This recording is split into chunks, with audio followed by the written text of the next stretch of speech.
नमः श्री सरस्वत्यै नमः। श्री गुरुः चरणकमलेभ्यो नमः। लंबोदरं परमसुन्दरमेकदन्तं रक्ताम्बरं त्रिनयनं परमं पवित्रम् कर्णिभो ज्वलकायकान्तं विघ्नेश्वरं सकलविघ्नहरं नमामि। देवी प्रपन्नार्तिहरे प्रसीद प्रसीद मातर्जगतोऽखिलस्य प्रसीद विश्वेश्वरि पाहि विश्वं त्वमीश्वरी देवी चराचरस्य। गुरुर्ब्रह्मा गुरुर्विष्णु गुरुर्देवो महेश्वरः गुरुः साक्षात् परब्रह्म तस्मै श्री गुरुवे नमः। ध्येयं सदा परिभवग्नमभीष्टदोहम् तीर्थास्पदं शिवविरिञ्चिनुतं शरण्यं प्रत्यार्तिहं प्रणतिपालभवाद्दिपोतं वन्दे महापुरुषते चरणारविन्दम्। अतुलितबलधामं स्वर्णशैलावदेहं दनुजकनकशानं ज्ञानिनामयग्रगण्यं सकलगुणनिधानं वानराणामधीशं रघुपतिप्रियभक्तं वातजातं नमामि। गंगातरंगरमणीयजटाकलापं गौरीनिरन्तरविभूषितवामभागम् नारायणः प्रियमनङ्गमदापहारं वाराणसीपुरपतिं भज विश्वनाथम्। व्यासाय विष्णुरूपाय व्यासरूपाय विष्णवे नमो वै ब्रह्मविदये वासिष्ठाय नमो नमः। यं प्रव्रजन्तमनुपेतमपेतकृत्यं द्वैपायनो विरह कातरया जुहाव पुत्रेति तन्मयतया तरवो विनेदो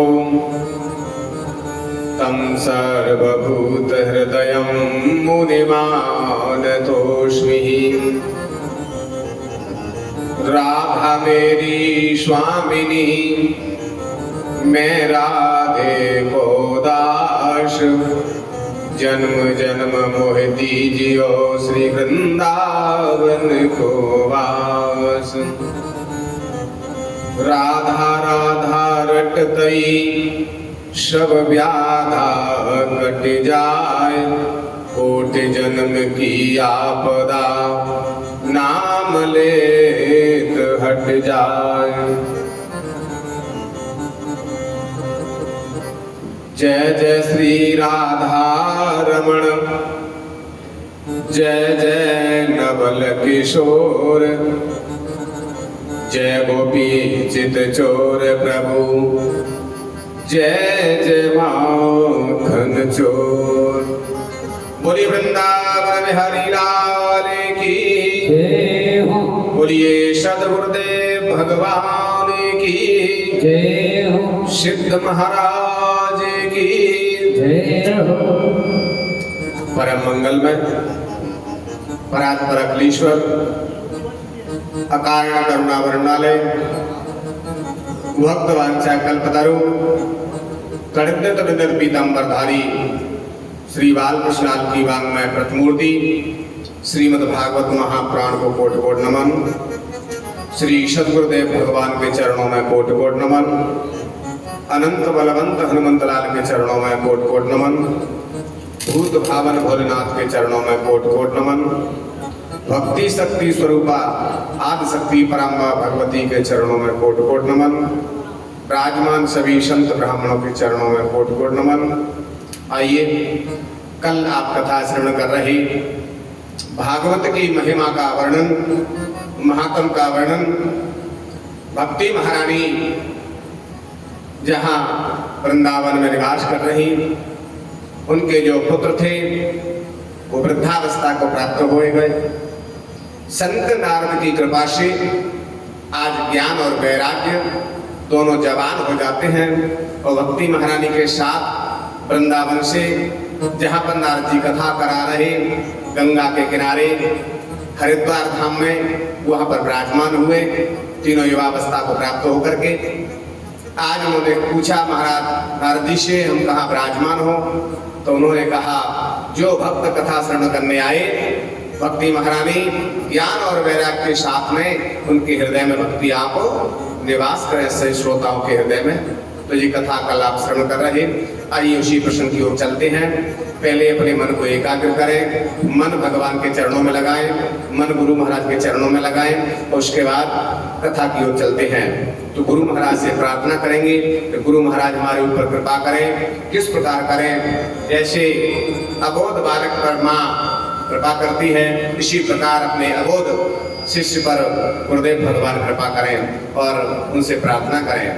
हम बालक तुम माई हमारी, श्री गुरुदेव करो रखवारी।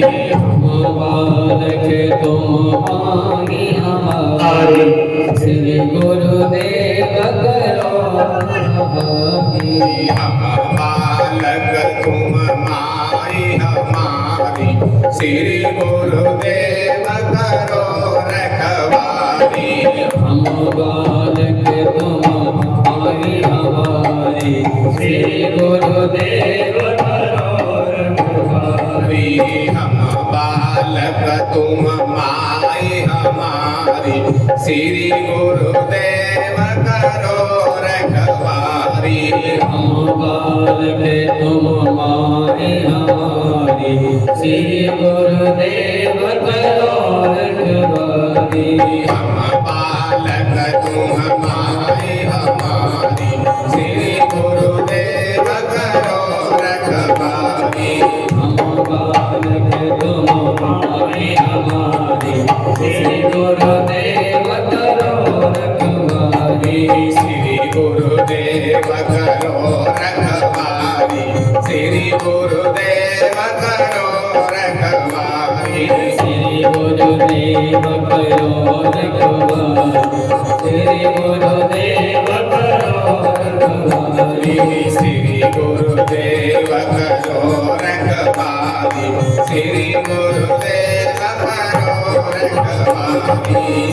गुरुदेव करो रखवारी। श्री गुरुदेव करो रखवारी, श्री गुरुदेव करो रखवारी। हम बालक तुम माई हमारी, श्री गुरुदेव करो रखवारी। हम बालक तुम माई हमारी, श्री गुरुदेव करो रखवारी। हम बालक तुम माई हमारी, श्री गुरुदेव करो रखवारी। हम बालक तुम माई हमारी, श्री गुरुदेव करो रखवारी। श्री गुरुदेव करो रखवारी, श्री गुरुदेव करो रखवारी। श्री करो रखवारी श्री गुरुदेव करो रखवारी हम बालक तुम माए हमारी श्री गुरुदेव करो रखवारी हम बालक तुम माए हमारी श्री गुरुदेव करो रखवारी हम बालक तुम माए हमारी श्री गुरुदेव करो रखवारी हम बालक तुम माए हमारी श्री गुरुदेव करो रखवारी हम बालक तुम माए हमारी श्री गुरुदेव करो रखवारी हम बालक तुम माए हमारी श्री गुरुदेव करो रखवारी श्री गुरुदेव करो रखवारी श्री गुरुदेव करो रखवारी श्री गुरुदेव करो रखवारी श्री गुरुदेव करो रखवारी हम बालक तुम माई हमारी श्री गुरुदेव करो रखवारी। बोलिए सदगुरुदेव भगवान की, सिद्ध महाराज की। आज हरिद्वार में विराजमान सनक सनंदन सनातन सनत कुमार व्यास मंच पर विराजमान होकर के नारद जी के प्रति भागवत के महात्म का वर्णन कर रहे। भक्ति महारानी का कष्ट जब निवृत्त हुआ, अपने पुत्र ज्ञान वैराग्य को लेकर के वहां विराजमान हुए, तो सनत कुमार कहते हैं नारद जी से कि नारद जी, भक्ति महारानी तो पहले से ही पवित्र है। जिसके हृदय में भक्ति होती है, चाहे वो नीच की व्यक्ति क्यों ना हो, भगवान उसका भी उद्धार कर देते हैं। लेकिन भागवत की ये महिमा नहीं है। भागवत की तो इतनी महिमा है कि पापी से पापी भी अगर कथा सुनता है तो भगवान उसका उद्धार कर देते हैं। कैसे कर देते हैं? तो सनत कुमार कह रही है कि ये मानवा पाप कृतस्तु सर्वदा सदा दुराचाररता विमार्ग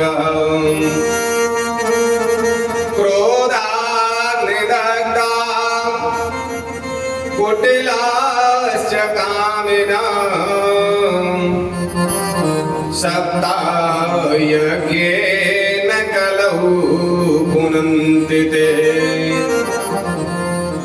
आज संत कुमार कह रही है कि ये मानवा पाप कृतस्तु सर्वदा, जो व्यक्ति उसका पूरा जीवन पाप कर्म करने में ही जीवन निकल गया हो, ऐसा व्यक्ति हो।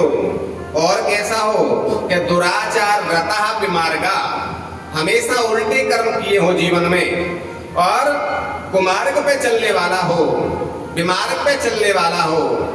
और कैसा हो कि क्रोधाग्नि दग्धा, ज्यादा क्रोध करना भी पाप बताया है। तो जो क्रोध की अग्नि में हमेशा जलता रहता हो, और कुटिलास्य कामिनः, कुटिल हो, कामी हो, ऐसा व्यक्ति भी अगर कथा 7 दिन सुनता है तो वो भी पवित्र हो जाता है। सप्ताह यज्ञेन कलौ पुनन्ति, वो कलयुग में पवित्र हो जाता है। तो नारद जी ने प्रश्न किया कि महाराज, ऐसा कोई व्यक्ति है जिसने जीवन भर पाप किया हो और 7 दिन कथा सुन करके उसकी मुक्ति हो गई हो? ऐसा अगर कोई व्यक्ति हो तो उसके लिए हमारे जी कथा श्रवण कराएं।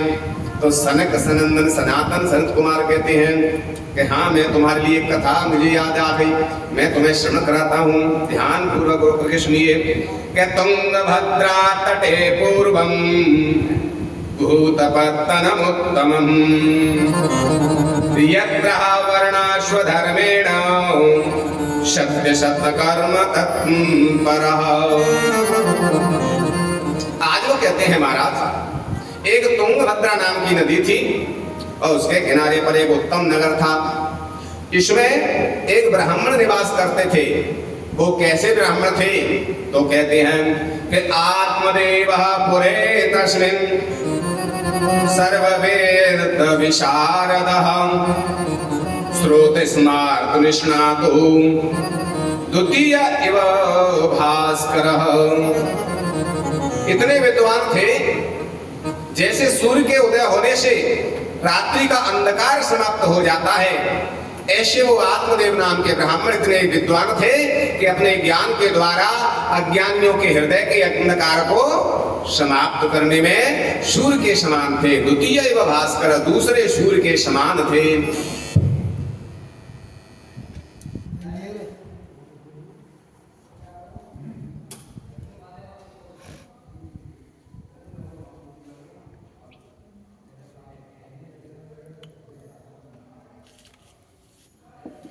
माला ले माला कहाँ गई?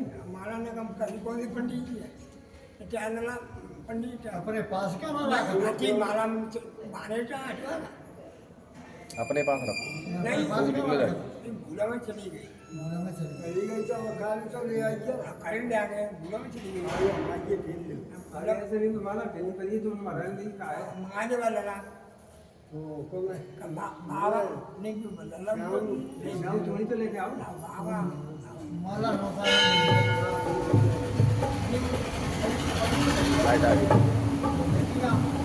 बोलिए वृंदावन बिहारी लाल की, बोलिए सद्गुरुदेव भगवान की। आज इतने बड़े विद्वान थे, द्वितीय एवं भास्कर, लेकिन उनकी जो धर्म पत्नी थी बिल्कुल उनसे विपरीत थी। कैसे थी? तो आज बता रही हैं कि लोक वार्ता रता पूरा प्रायशो बहुजल्पिका सूरा ग्रह कृतेषु कृपणः कलह प्रियः।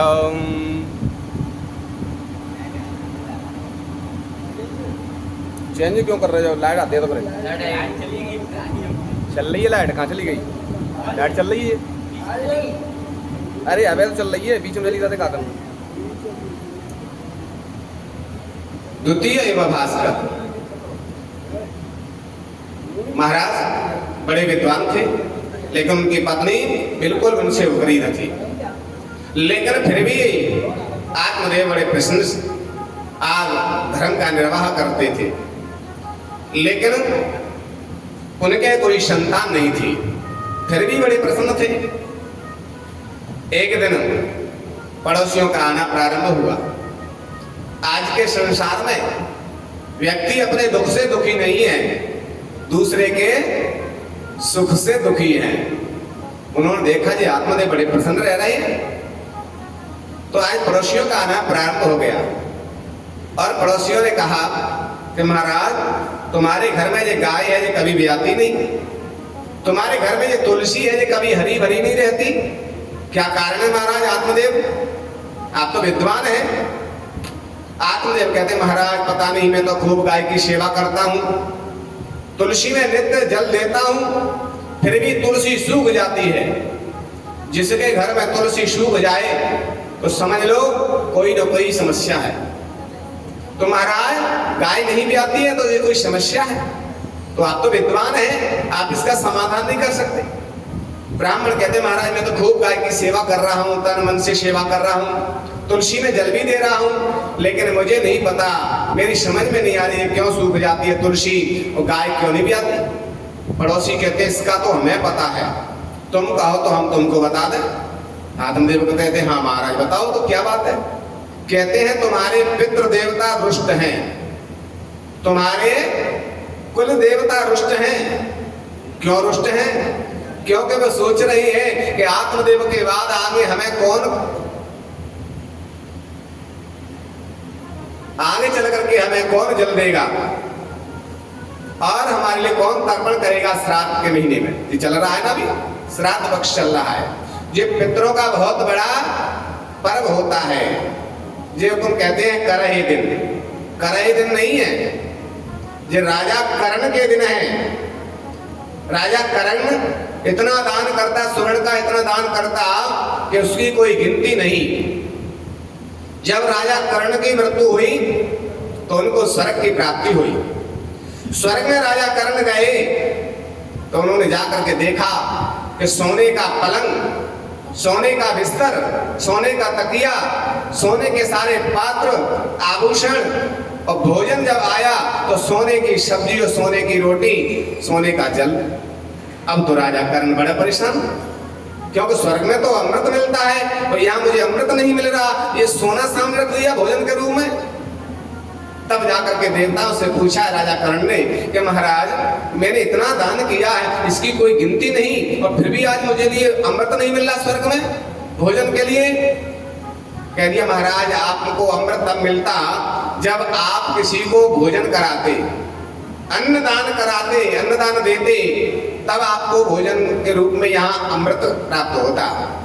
आपने अपने जीवन में स्वर्ण दान किया है और इतना दान किया है स्वर्ण का कि उसकी कोई गिनती नहीं है, इसलिए आपको भोजन में स्वर्ण, सोने के लिए पलंग भी सोने का, बिस्तर भी सोने का और भोजन भी सोना का ही करना पड़ेगा, क्योंकि आपने कभी किसी संत को भोजन नहीं कराया, ब्राह्मण को भोजन नहीं कराया, अन्नदान नहीं किया है आपने, इसलिए आपको यही प्राप्त हो।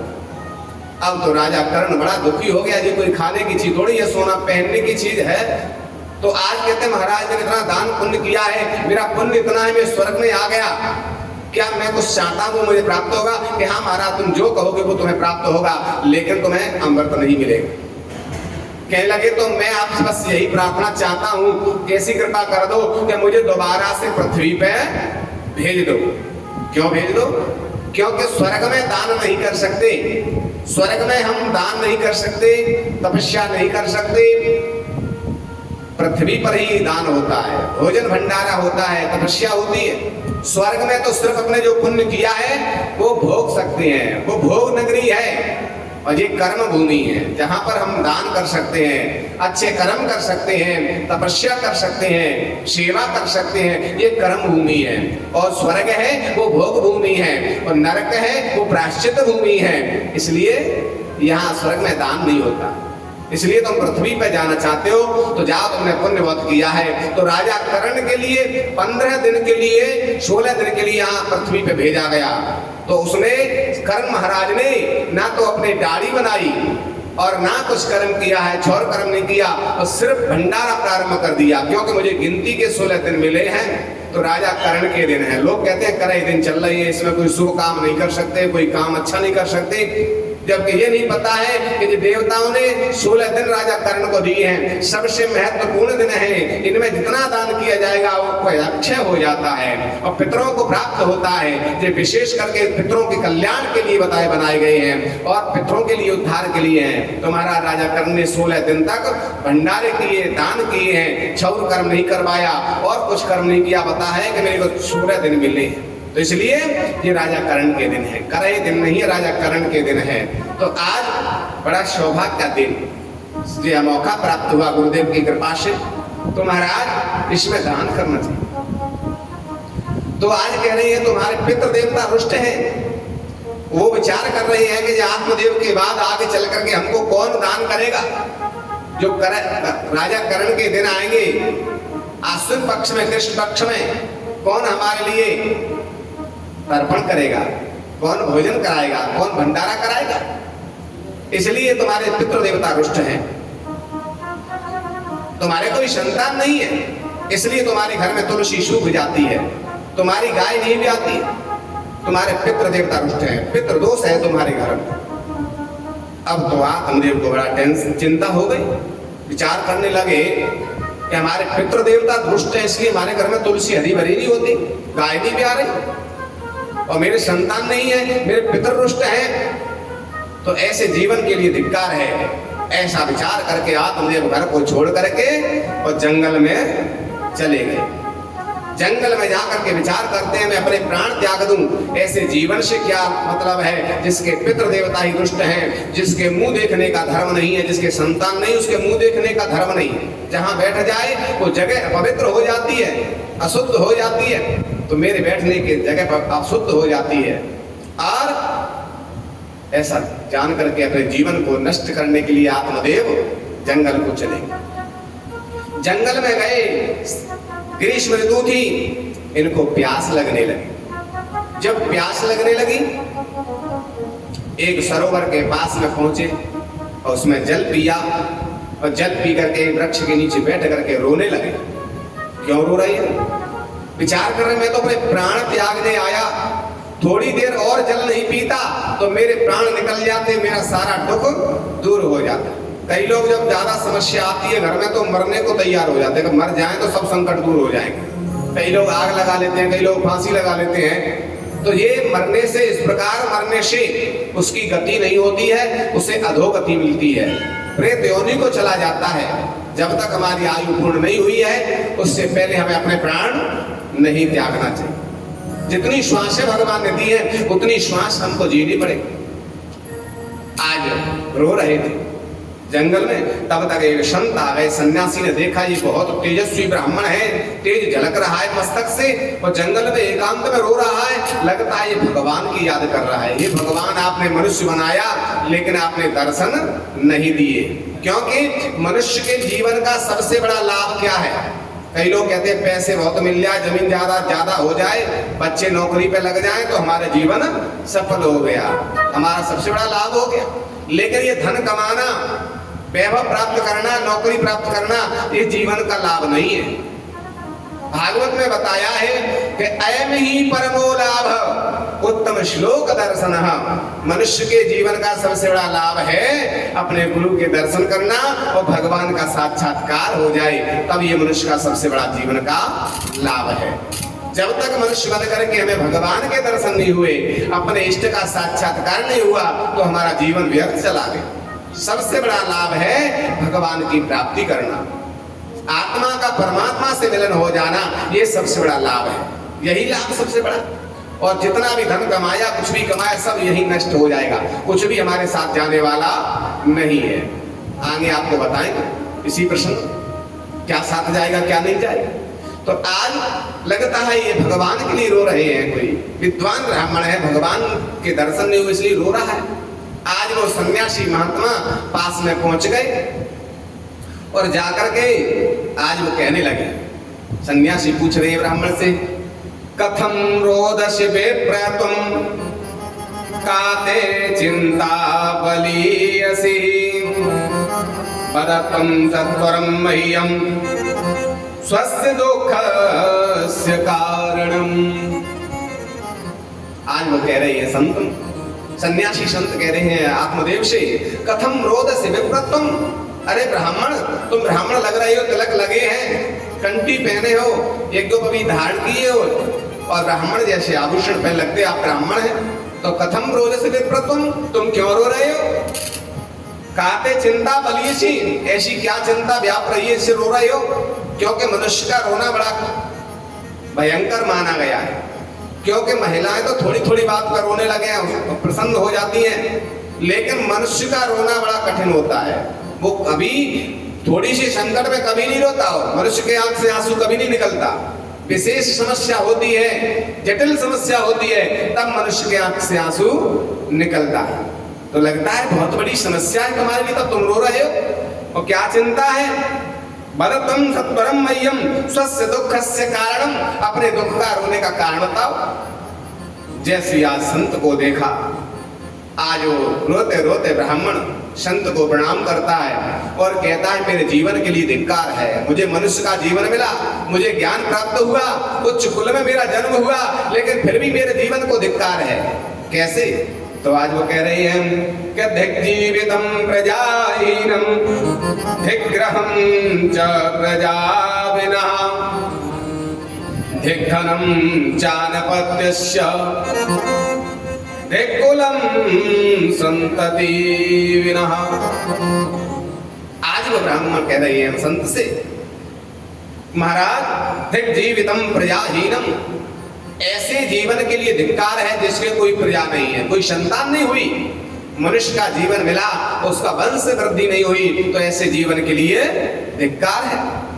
और धिग्रहम च प्रजाविनः, हमने घर तो खूब 2 मंजिल बनवाया, लेकिन उस घर में खेलने वाला कोई बालक नहीं है, बालकों की किलकारी जिस घर में नहीं हो रही, तो ऐसे घर के लिए धिक्कार है, उस घर के लिए धिक्कार है।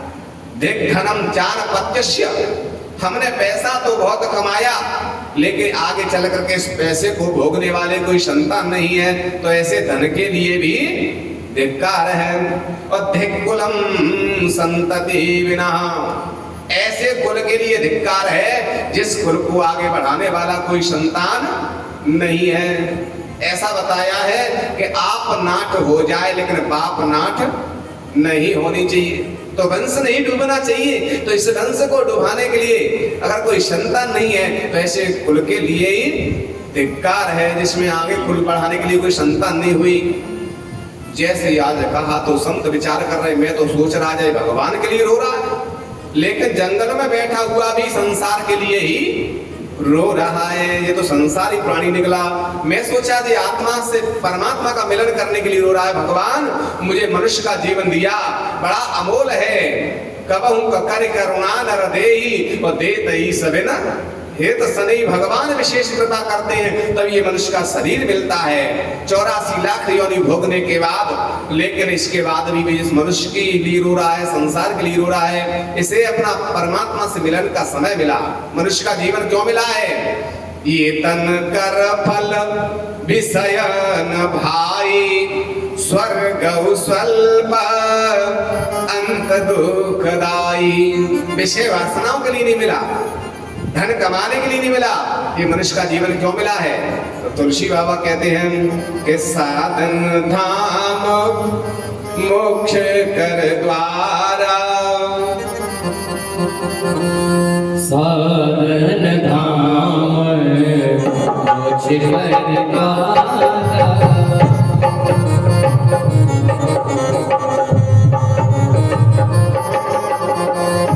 साधन धाम मोक्ष कर द्वारा।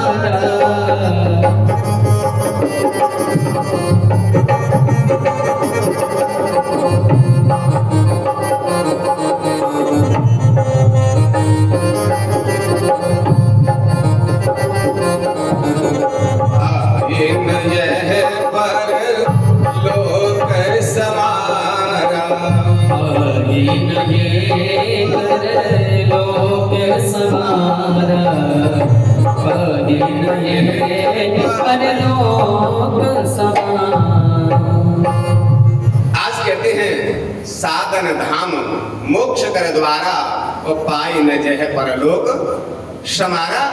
ये विषय वासनाओं के लिए, संतान के लिए नहीं हुआ, धन कमाने नहीं मिला है। ये किस लिए मिला है? कि परमात्मा की प्राप्ति करने के लिए। आत्मा का मिलन परमात्मा के लिए मनुष्य के जीवन से ही हो सकता है। क्योंकि अगर पशु बन जाएंगे क्या हम भजन कर पाएंगे? क्या हम कथा में जा पाएंगे? क्या हम तीर्थ कर पाएंगे? पशु बन जाएंगे तो एक रस्सी से बंधे होंगे, सांकर से बंधे होंगे। तो इसलिए 84 लाख योनियों में भजन नहीं कर सकते, ना हम तीर्थ कर सकते हैं, ना हम सत्संग कर सकते हैं, ना हम भजन कर सकते हैं। तो ये मनुष्य का जीवन ही ऐसा है जिससे भगवान का मिलन हो सकता है, आत्मा से परमात्मा का मिलन हो सकता है। इसलिए मैं तो सोच रहा था ये भगवान के लिए चिंता कर रहा है, लेकिन ये तो संसार की संतान मांग रहा है। तो आज क्या कह रहे हैं संत समझ आ रहे हैं? क्योंकि जब संत ही सतमार्ग की ओर ले जाते हैं, जब हमारे समझ में नहीं आती संसार में, तो हमें संत शरण में जाना चाहिए, गुरु की शरण में जाना चाहिए, तभी हमको सदमार्ग मिलेगा। तो आज संत समझ आ रहे हैं, क्या कह रही हैं आत्मदेव से कि मुंचा ज्ञानम प्रजारूपम बलिष्ठा कर्मणो गति विवेकम तु समासाध्य त्यज संसार वासनहम। अरे आत्मदेव, मुंचा ज्ञानम प्रजारूपम, ये संसार के लिए तो संतान के लिए रो रहा है। संतान से किसी का उद्धार नहीं होगा। संतान प्राप्ति के लिए मनुष्य का जीवन नहीं मिला है। संतान तो पशु पक्षी में भी होती है, क्या उनका उद्धार हो पाया? ये संतान के लिए नहीं, ये मनुष्य का जीवन क्यों मिला है? प्रभु की प्राप्ति के लिए। तो विवेकम तु समासाध्य, अपने विवेक का सहारा लो। त्यज संसार वासना, संसार की वासना छोड़ करके भगवान का भजन कर। आज वो कहते हैं महाराज आप तो सन्यासी है, क्योंकि सन्यासी को किसी से प्रेम नहीं होता, और जिसका प्रेम है, राग है, वो सन्यासी नहीं हो सकता। सन्यासी उसे कहते हैं किसी संसारी प्राणी से, संसारी वस्तु से उसका लगाव ना हो, उसे सन्यासी कहते हैं। तो तुम महाराज सन्यासी हो, तुम्हें क्या पता, तुम्हें संसार से प्रेम नहीं है। संसार में गृह गृहस्थी में पत्नी होती है, बालक होते हैं, जब किलकारियां करके हंसते हैं, किलकारियां देते हैं, कितना आनंद होता है, कितना आनंद आता है, तुम्हें इसकी अनुभूति नहीं है। आज जैसे ही कहा तो आज विचार करने लगे, लगता है ये संसार में फंसा हुआ है और संत का काम है उसको संसार से परमात्मा की ओर ले जाना।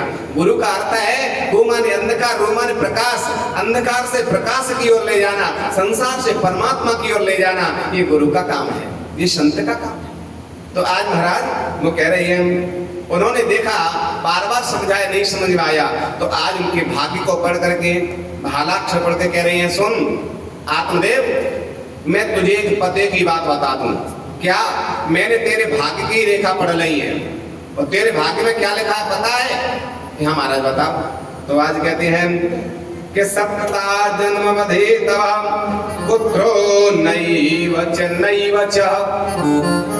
अरे आत्मदेव, तुम इस जन्म में संतान के लिए रो रहे हो, मैंने तुम्हारी भाग्य की रेखा पढ़ ली है, तुम्हारे भाग्य में 7 जन्म संतान का सुख नहीं है। जैसे याद देखा, आत्मदेव विचार करते हैं जो कोई साधारण संत नहीं हो सकता, क्योंकि हम तो अपने आगे की कल क्या होने वाला ये नहीं जानते, और ये 7 जन्म की बता रही है, तो ये कोई साधारण संत नहीं है। आज तो जाकर के आत्मदेव ने उन संत के चरणों में जाकर के अपना मस्तक पटक दिया, जो जोर से मस्तक पटका, तो आज वो कहते हैं अरे आत्मदेव ऐसे सर पटकोगे तो तुम्हारे प्राण निकल जाएंगे, मर जाओगे। कहते हैं इसलिए तो तुम्हारे सामने सर पटका है, मैं प्राण दे दूंगा तुम्हारे चरणों में। कहते क्यों? क्योंकि बताओ, संत का काम होता है दूसरे के दुख को कम करना, ये संत का लक्षण है।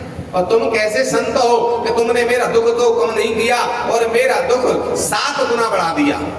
मेरे इस जन्म में संतान नहीं है इसलिए मैं रो रहा था, और लेकिन तुमने तो बता दिया तुम्हारे 7 जन्म संतान नहीं है, तो बताओ मेरा दुख 7 गुना बढ़ा दिया। अगर तुमने मेरा दुख दूर नहीं किया तो मैं तुम्हारे सामने प्राण त्याग दूंगा। संत कहते भैया मैंने तो समझाया, तू मरना है तो मर जा, सतमार्ग बताना, रास्ता बताना जी हमारा काम है, लेकिन फिर भी तुम बंटी और गया बोतल से पीछे कर गया, उधर सर गया, उधर सर गया। अगर आज नहीं बहुत समझाया नहीं माने, कहते मरते हो तो मर जाओ, संत ने जब कहा तो आज वो कहते हैं मेरे सामने क्यों मर रहे हो, मरना है तो मर जाओ। कहने नहीं मैं तुम्हारे सामने मरूंगा। क्यों? क्योंकि तुम्हारे चरणों में अपने प्राण त्यागूंगा तो मैं ब्रह्म हत्या लग जाएगी। अब तो संत जी घबरा गए कि बताओ हम तो इसको सदमार्ग बताने आए और ये ब्रह्म हत्या देने को आ गया, ये तो हमारे पीछे ही पड़ गया। अब तो जाकर के संत जी घबरा गए कहीं ब्रह्म हत्या नहीं लग जाए, क्योंकि सब जितने भी पाप संसार में बनते हैं अपने शरीर से, काया से, उन सबका कोई न कोई उपाय है, लेकिन ब्रह्म हत्या का कोई उपाय नहीं है। जिसको ब्रह्म हत्या लग जाए उसका वंश ही निर्वंश हो जाता है। तो महाराज आज तो सन्यासी दुखी हो गए, विचार करिए हम कोई ब्रह्म हत्या देने आ गए, हम तो अच्छे आए इसको समझाने। आज जाकर के विचार किया आपको क्या करें, अपनी झोली में हाथ डाला और उसमें से एक फल निकाल के आत्मदेव के हाथ में रख दिया। लो लो, मरने की जरूरत नहीं है, मुझे ब्रह्म हत्या देने की जरूरत नहीं है, लो इस फल को ले जाओ, अपनी पत्नी को खिला देना और तुम्हारे संतान हो जाएगी, पुत्र हो जाएगी।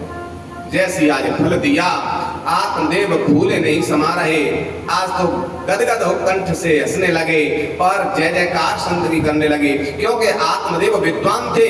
उनको पता है कि मेरे भाग्य में 7 जन्म संतान नहीं है, लेकिन जो भगवान ने मेरे भाग्य में ऐसा लिखा है, मेरे कर्म से मुझे ऐसा प्राप्त हुआ है। लेकिन ऐसा बताया है कि मोर वचन चाहे पड़ जाए फीका और संत वचन पत्थर की लेखा। मेरे भाग्य में नहीं है, 7 जन्म नहीं है, लेकिन संत ने कह दिया इस फल से संतान होगी तो मुझे संतान अवश्य प्राप्त होगी। ये विद्वान थे, इनको पता था, संत की बात में विश्वास हो गया, क्योंकि विश्वासो फलदायकम। हम कितनी भी पूजा करें, भजन करें, लेकिन अगर विश्वास नहीं है तो उस फल का, उस पूजा का कोई फल मिलने वाला नहीं है। अगर विश्वास है तो एक ही राम नाम से कल्याण हो जाएगा। हनुमान जी ने और जाकर के नल नील ने एक बार राम लिख दिया, पत्थर ही तैरने लगे समुद्र के ऊपर। एक बार राम लिखा था, ज्यादा नहीं लिखा था। एक बार लिखने से पत्थर बड़े तैर सकते हैं, एक बार से क्या हमारा कल्याण नहीं हो सकता? लेकिन विश्वास दृढ़ होगा तभी कल्याण होगा। विश्वासो फलदायकम, विश्वास नहीं है तो हम कितनी भी कथा सुन लें, कितना भी भजन कर लें, दान पुण्य कर लें, लेकिन विश्वास नहीं है तो फल मिलने वाला नहीं है। विश्वासो फलदायकम। आज आत्मदेव को विश्वास हो गया कि संत ने अपने मुंह से कहा है, और ऐसा तेजस्वी संत तपस्वी संत जो त्रिकालज्ञ है, आगे की जानने वाला है, ऐसा परम रागी संत के आशीर्वाद कभी व्यर्थ नहीं जा सकता। आत्मदेव गदगद हो गए और प्रसन्न होकर के आज फूले नहीं समाने, आज नाचने लगे। जैसे ही नाचने लगे तब संत को ध्यान आया कि हमने तो बताया इसके भाग्य में 7 जन्म नहीं है, अब फल से कैसे हो जाएगी? ये तो भगवान की बात मिथ्या हो जाएगी अगर मैंने इसके संतान कर दी तो। अब संत को ध्यान आया तो जाकर के कहने, सुनो महाराज, ज्यादा मत फूलो, ये फल से संतान नहीं होगी तो कि जिसके साथ में कुछ नियम करने पड़ेंगे आपकी पत्नी को, नियम का पालन करेंगी, संयम नियम करेंगी तो ही संतान होगी, अन्यथा संतान होने वाली नहीं है। क्यों? क्योंकि जब डॉक्टर से कोई दवा लेते हैं तो डॉक्टर कहता है ये दवा तो खा रहे हो, लेकिन दवा के साथ में परहेज करोगे तो ही बीमारी ठीक होगी, परहेज नहीं करोगे तो दवाई से कुछ फायदा मिलने वाला नहीं है। ऐसे ही उन्होंने कहा कि इसमें संयम नियम करने पड़ेंगे तब जाकर के तुम्हारी संतान होगी। हमारा तो वो भी बता दो। तो आज संत जी बता रहे हैं, क्या कह रहे हैं कि सत्यम शौचम दया दानम एक भक्तम तु भोजनम वर्षावधि स्त्रियां कार्यम तेन पुत्रोति निर्मलः। आज वो कह रहे हैं महाराज, सुनो आत्मदेव, ये फल खाने से सभी संतान होगी। क्या करना है कि सत्यम शौचम दया दानम, 4 नियम। सत्य बोलना है, 1 वर्ष तक झूठ नहीं बोलना। अगर झूठ बोल दिया तो तुम्हारा ये फल नहीं, निष्फल हो जाएगा, संतान नहीं होगी। और शौच माने पवित्रता से रहना होगा, 1 वर्ष पवित्रता से रहना होगा। सब जीवों पे दया करनी होगी। आज संत जी ऐसे नियम बता रहे हैं कि इनकी पत्नी कर ही नहीं पावे। क्यों?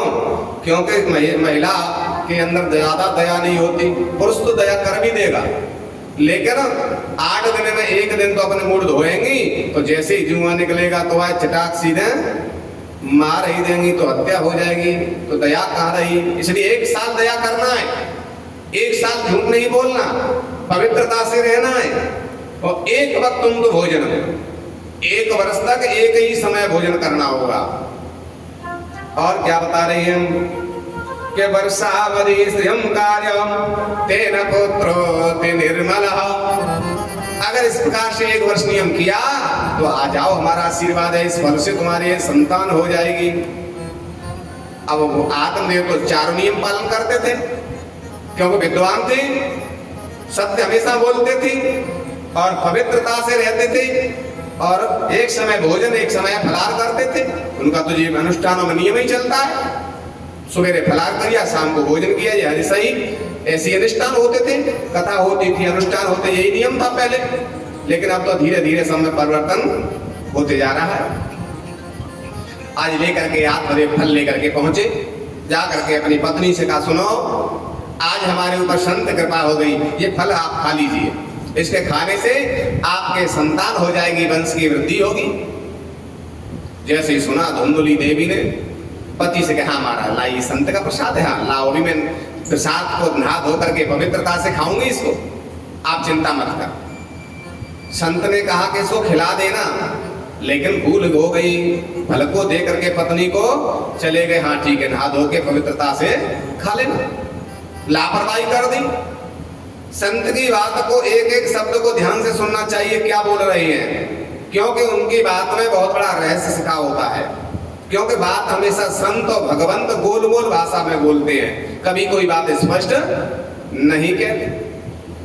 आज जाकर के वो चले गए, उन्होंने जाकर के अपनी पड़ोसी से कहा, देखो ये फल दे दिया है संत ने, और मैं नहीं चाहती हूँ मेरी संतान हो जाए। पड़ोसी कहते हैं, देखो तुम्हारे ऊपर कृपा हो गई, भगवान की, तुम्हारा वंश चल जाएगा। आज वो कहती है तुम तो ये चाहती हो कि जैसे हम दुख झेल रहे हैं संतान का, क्योंकि संतान इसके हो गई है वो कभी सुखी नहीं है, क्योंकि संतान नहीं है तो दुखी है, संतान हो जाए तो दुखी है। क्या दुखी है? अरे महाराज ये बच्चा हो गया पढ़ता नहीं है, ऐसा कुछ बता दीजिए, पढ़े हुए मन लगा बिल्कुल पढ़ता ही नहीं है, खेलता रहता है, उधम बहुत करता है। तो टेंशन पढ़ाई की, और जब धीरे धीरे पढ़ने भी लग गया, पढ़ाई भी ठीक हो गई, तो फिर टेंशन हो गई महाराज आगे खूब पढ़ाई लिखाई जाएगी लेकिन नौकरी ना लग रही, तो ऐसे आशीर्वाद दे दिया कि नौकरी लग जाए। तो फिर चिंता हो गई नौकरी की, और नौकरी भी लग जाए तो फिर चिंता हुई महाराज नौकरी अच्छी लग गई है, पढ़ो लिखो अच्छो है, लेकिन फिर संबंध न जाको अच्छो आ रहे हो, ऐसे कृपा कर दो बढ़िया सो संबंध भी है जाए। तो फिर चिंता, पूरे जीवन चिंता ही चिंता में निकल जाती है, लेकिन इसलिए कोई सुखी नहीं है। इसलिए मुझे संतान नहीं चाहिए, क्योंकि दो ही स्त्री सुखी है। कौन सी सुखी है? आज वो कह रही है कि बंध्या वा विधवा नारी सुखिनी चेति में मति। धुंधली कह रही है कि मेरे मत से दो स्त्री सुखी है, या तो जिसके बंध्या है, जिसके संतान नहीं हो रही वो दुखी है, चाहे कहीं भी जाए और कोई चिंता किसी भी प्रकार की उसे नहीं है, या विधवा नारी जिसकी शादी हुई और शादी होने से के बाद रोने गोने से विधवा हो जाए तो उसके संतान नहीं होती, तो बस वो सुखी है। और जितनी भी स्त्रियां हैं वो संतान के लिए दुखी, के संतान से दुखी है, बहू से दुखी, नाती से दुखी, वो तो संसार में दुखी है। मेरे मत से दो स्त्री सुखी हैं, और तुम जैसे दुखी हो, मुझे भी चाहती हो मेरे संतान हो जाए तो मैं भी इस झंझट में पड़ जाऊं, मुझे संतान नहीं चाहिए। अब तो दुखी हो रही है, तब तक इसकी बहन आ गई। बहन कहती है अरे धुंधली क्या बात है, कैसी दुखी लग रही है, तू तो हमेशा प्रसन्न रहती है, कि क्या बताएं ये समस्या आ गई है, पतिदेव फल लाए हैं, इसको खाऊंगी तो मेरी संतान होगी, और मुझे संतान के चक्कर में नहीं पड़ना। क्योंकि मैंने सुना है कभी कभी जब बालक तिरछा हो जाए तो जच्चा बच्चा दूध की गोविंदा है, नमो नमा है जाए तो कायकू अपने जीवन को हाथ धोना पड़ जाके चक्कर में। बढ़िया भगवान ने शरीर दिया, सब कुछ ठीक है, काय के लिए अपने जीवन को गंवावे। अरे बहना तू चिंता मत करे, ये फलनते को बालक ना हो गए, तुम्हारे पति तो सीधे साधे पंडित जी है, वे कहा जाने ये फलंदे को मोड़ी मोड़ा ना हो गए, काय को बावली है गई है। और जब फल पे तो ज्यादा विश्वास है तो जब फले अपनी गैया खवा दे, क्योंकि जाके भी कोई ना तो जाके है जाओ, फल से ही होगा तो।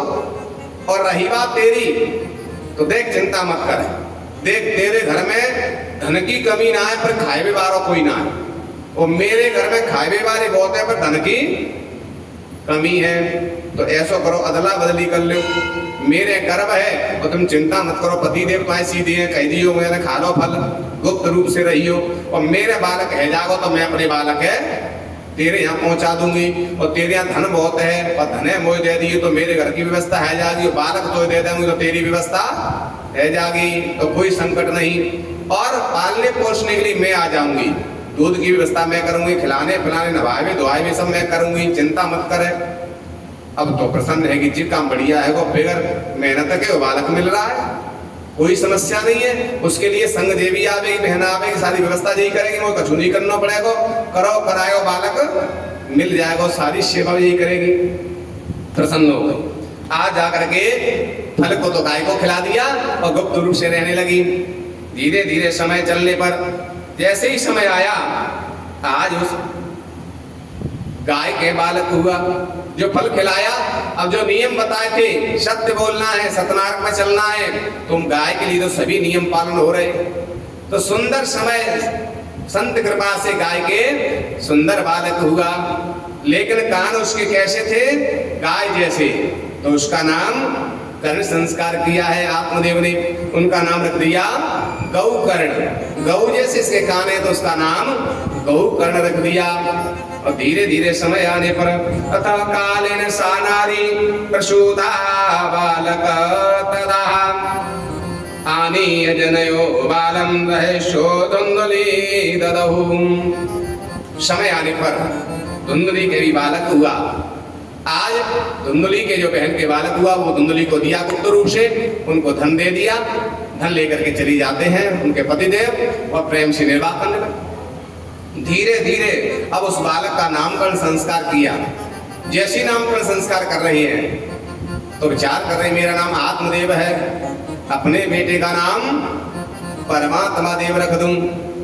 लेकिन धुंधुली कहती है क्या सोच रहे हो, इनका नाम रखना चाहते हो कि हाँ, तो सुनो, मैंने मेहनत करी है और 9 महीने अपनी कुक्षा में रखा है, कष्ट हमने झेले हैं, तो आपको नाम हम रखेंगे। एक बालक का गौ के जो बालक हुआ उसका नाम तुमने नामकरण संस्कार कर दिया, और इसका संस्कार, इसका नाम हम रखेंगे। हाँ ठीक है, तो तुम रख लो।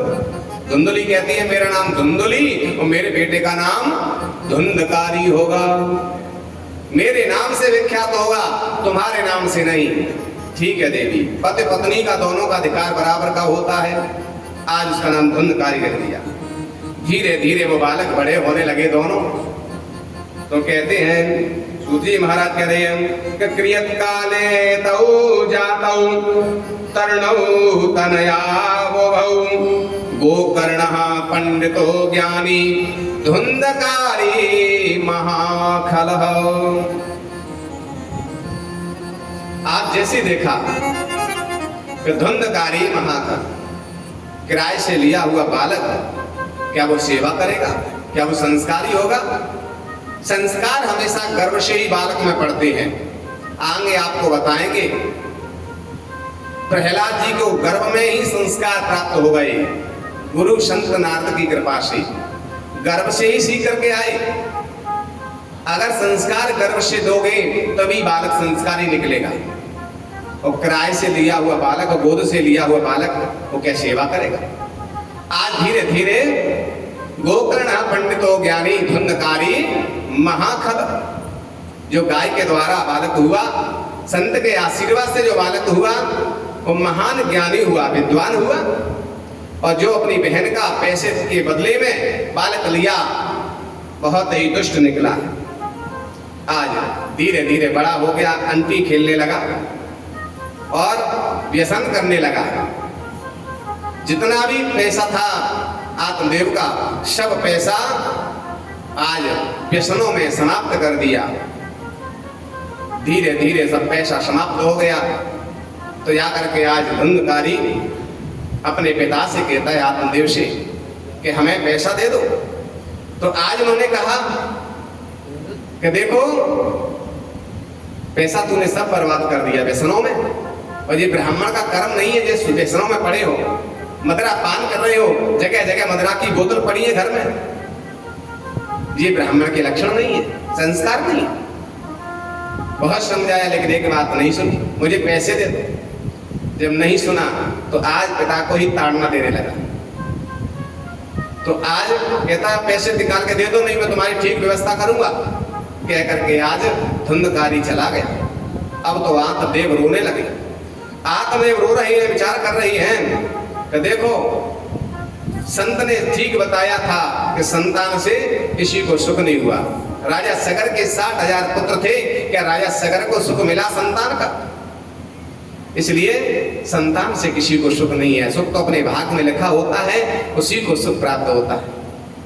तो आज दुखी होकर के रो रहे थे, लेकिन जीवन में जो भजन किया है, तपस्या की है, दान किया है, जब हम पे संकट आता है वो हमारा पुण्य उदय हो जाता है। आत्मदेव जब रो रहे तो आज उनके सामने उनके गौकर्ण जी आ गए। गाय से जो बालक हुए वो गौकर्ण जी आ गए। आज वो कह रही है पिताजी आप क्यों रो रहे हो? पुत्र के लिए रो रहे हो कि धन के लिए रो रहे हो?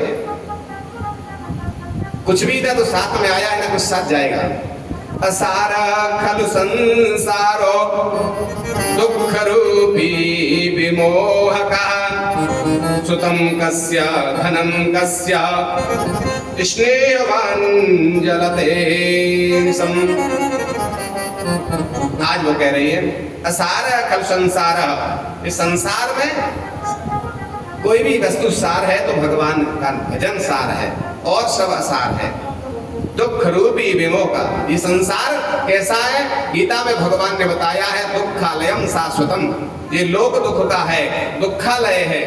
जैसे मेडिकल के पास जाएंगे तो वहां पर आपको मेडिसिन मिलेगा, दवा की दुकान पर जाएंगे वहां दवा ही मिलेगी। आप सोचो कि वहां समोसे मिल जाए, जलेबी मिल जाए, नहीं मिलेंगे। क्यों? क्योंकि मेडिसिन की दुकान है, वहां तो दवाइयां ही मिलेंगी। हलवाई की दुकान पे जाके कहो कि बुखार का मेडिसिन दे दो, दवा दे दो, तो वहां नहीं मिलेगा। तो जिस चीज की दुकान होगी वहां वही चीज मिलेगी। और ये संसार में आप चाहो कि हमें सुख मिले, यहाँ सुख नहीं है। गीता में भगवान ने कहा कि दुख आलयम शाश्वतम, ये लोग दुख का आलय है, यहाँ दुख ही दुख है, सुख की सिर्फ भ्रांति है। तो जब सुख की भ्रांति है तो हमको कैसे सुख मिलेगा? दुखालय में तो दुख ही मिलेगा। तो दुख सुख किसको है कि मुनि एकांत जीवनम, जो एकांत में भगवान का चिंतन कर रहा है बस वही सुखी है। और तो यहाँ दुख ही दुख है।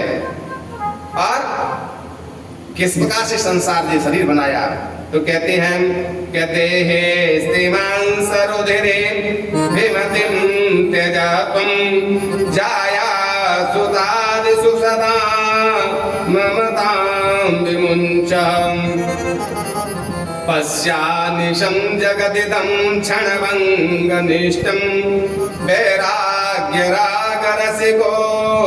भवभक्तिनिष्ठः। पिताजी, देहे सीमान सरुधिर, इस शरीर में क्या भरा हुआ है? देहे सीमान सरुधिर, मांस और उदर से ही बना हुआ। और जाया सुता दिशा सौदा ममताम पुंच, कोई पत्नी के लिए दुखी है, विवाह के लिए दुखी है, तो कोई संतान के लिए दुखी है। ये दुखालय है, यहाँ दुख ही दुख है। वैराग्य राग रसिको भव भक्त निष्ठ, बस जिसने भगवान की शरण ले ली है बस वही सुखी है। आज क्या कह रही है कि क्षण भंगुर जीवन की कल का, कल प्रातः को जान खिली न खिली, मलिया जल की सुच शीतल मंद सुगंध समीर मिली न मिली। कल काले उठारे लिए फिर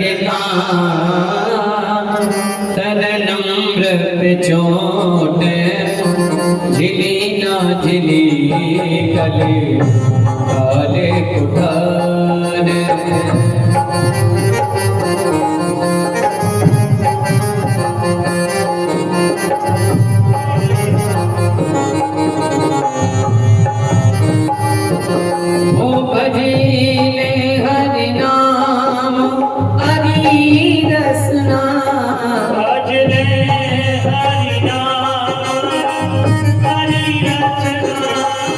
भजले हरि नाम हरि रसना, भजले हरि नाम